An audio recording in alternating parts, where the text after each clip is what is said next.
Saints Row as a series has always been different from game to game, and although it's been around since the early days of the Xbox 360 and the PS3, and often seen as a GTA clone, Saints Row has managed to carve out its own niche in the over-the-top, open-world, chaotic niche which these type of games can be known for.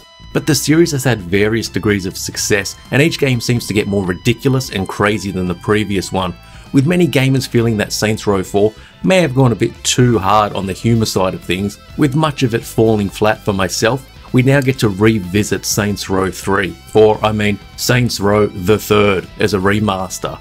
This has pretty much come out of nowhere and flown under the radar, not usually a good sign for a game's quality, but thankfully Saints Row The Third Remaster is anything but a dialed in attempt to milk some more money from fans. The dev team has delivered a version which was previously out of reach on last gen consoles, and the time and care on display here needs to be commended. This is a proper remaster, worthy of the more budget price tag as well. In saying that though, this is still the Saints Row you either love or hate, or both.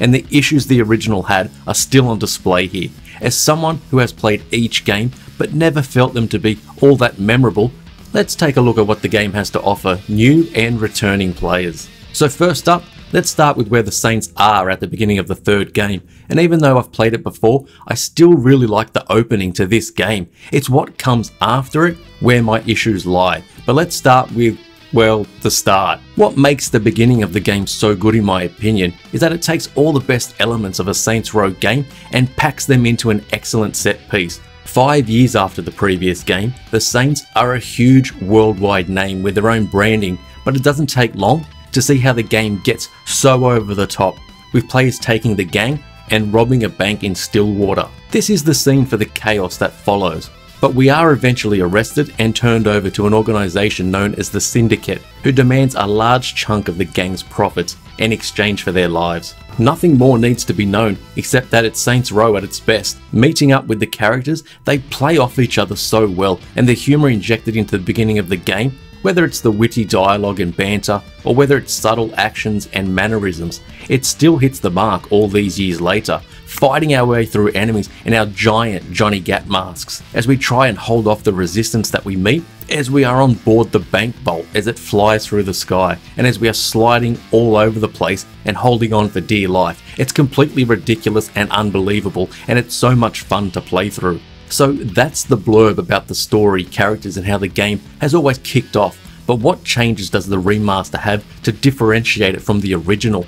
What can be beneficial if you own the original on the Xbox 360 or PS3 is to fire it up and play around in the game for a short time to make yourself remember how the game was. Oftentimes our brains can remember games looking or running much better than they actually did, but once you switch over to the remastered version, then the influence of the newer consoles is instantly noticeable.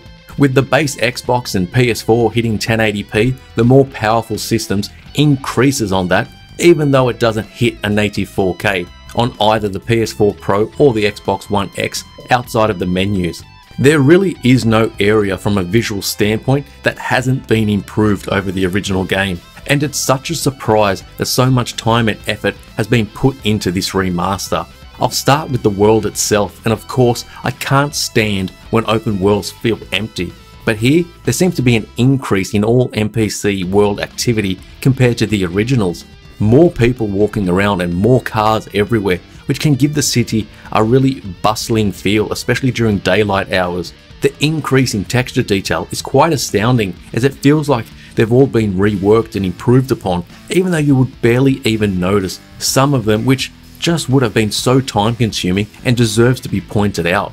Lighting everywhere, including shadow detail, is just far and away much better than the original, especially when playing with HDR enabled. The sun can be blinding at times and give the whole screen an orange glow, and the way in which direct and indirect sunlight reflects off the various surfaces such as buildings, windows, and your immaculately polished cars is highly impressive. With the increased resolution and more horsepower when compared to last gen consoles, I like revisiting these games where frame rates are increased and shimmering and aliasing are almost non-existent. It allows me to focus on the beauty of what I'm seeing without the imperfections standing out, where I'm noticing them so much. It makes objects look great, no matter how close or far away we are from them.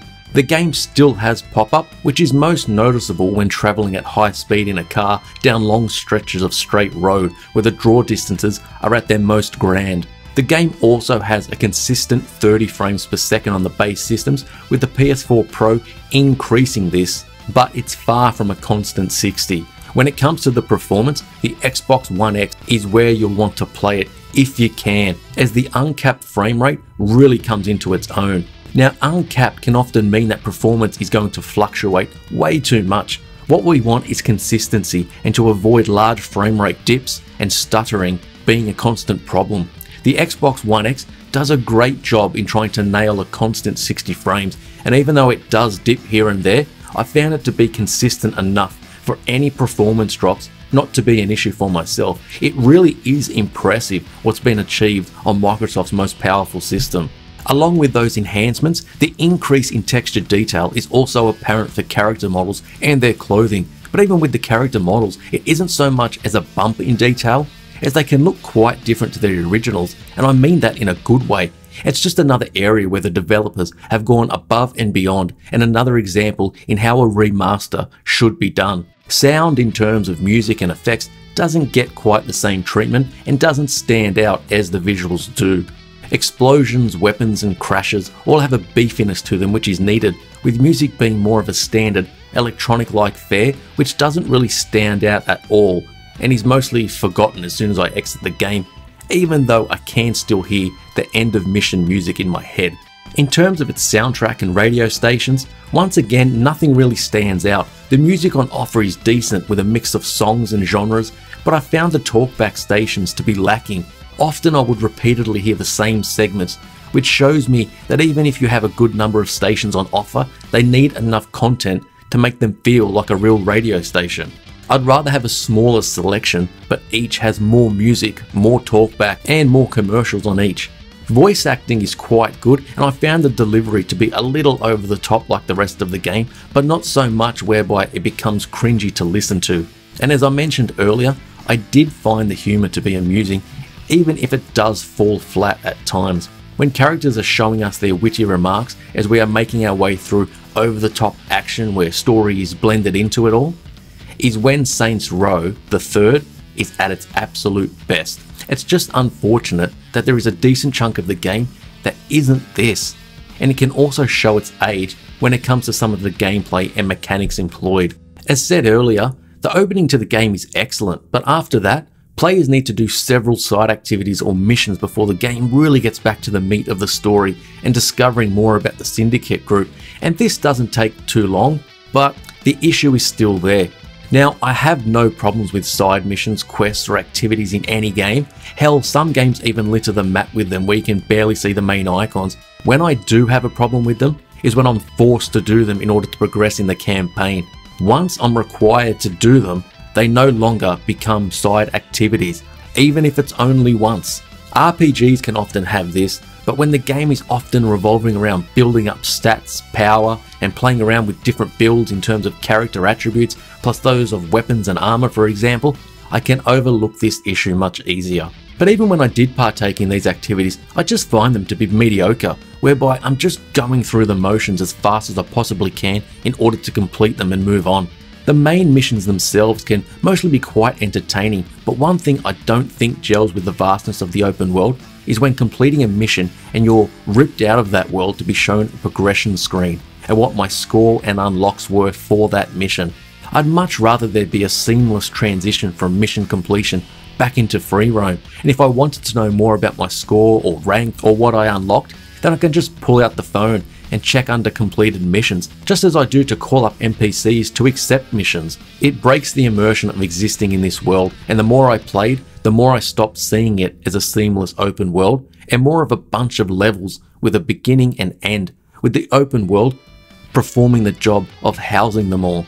Now for some players, they will no doubt like this, and if you're the type who wants to cause an absolute boatload of destruction and chaos, then you may want to know your high score and even try and beat it at some point. But for me, I'd rather the focus be on my character and their story objectives, not on a numerical score or how much cash I earn from each mission.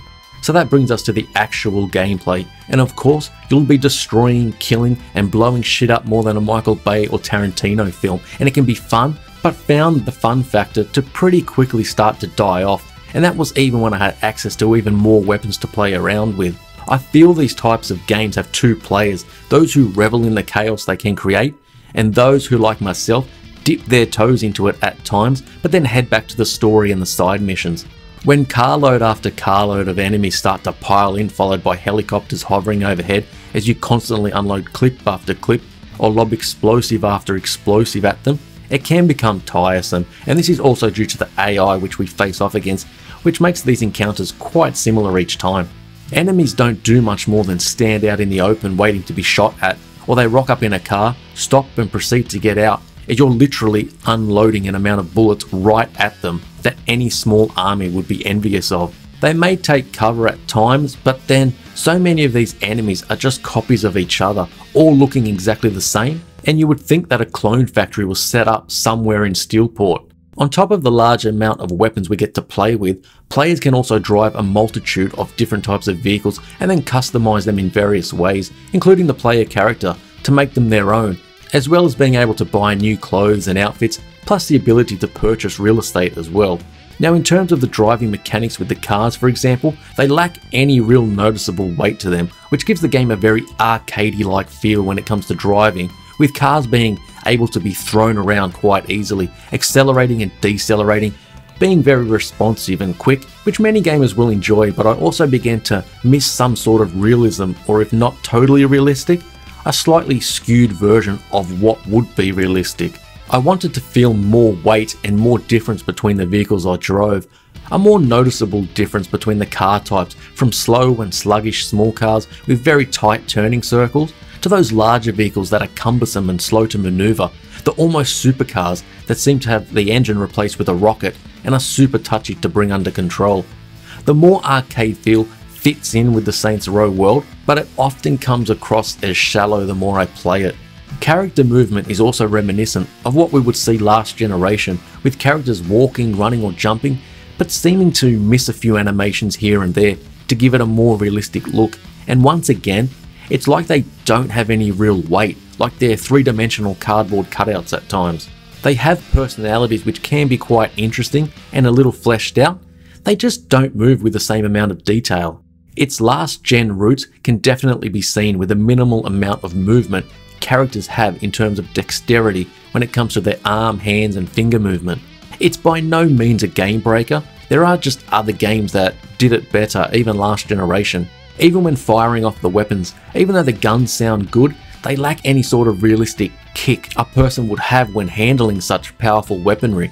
But again, it fits in with the world of Saints Row and its chaotic nature, as to have some areas being super realistic whilst others aren't won't generally work at all, so it's one or the other, and Saints Row the Third definitely falls into the arcade side of things. The more I play, the more I tend to feel like the game does a lot of things good, it just doesn't excel in any area. But all in all, Saints Row the Third Remaster is what a remaster should be, taking an older game and using modern day technology in order to make it an even better experience, which it definitely is. If you can play it on the Xbox One X as a console gamer, then I would definitely recommend it, as even though it doesn't run at a locked 60 frames a second, the performance, even despite some pop-up issues, is stable enough to be a viable option for a complete playthrough. As a game though, it falls short in several areas for myself, and did even all those years ago when it was first released, but the issues are still here, for better or worse. For some, they won't be an issue at all, but parts of Saints Row the Third already felt dated back then, let alone feeling that way in 2020. If you've never played the game before, take a look at the footage and see if it has the gameplay you may find enjoyable. Just know that in terms of a remaster as a whole, a fantastic job has been done, and this is definitely no cash in, so if you already enjoyed Saints Row the Third, you're going to love this version.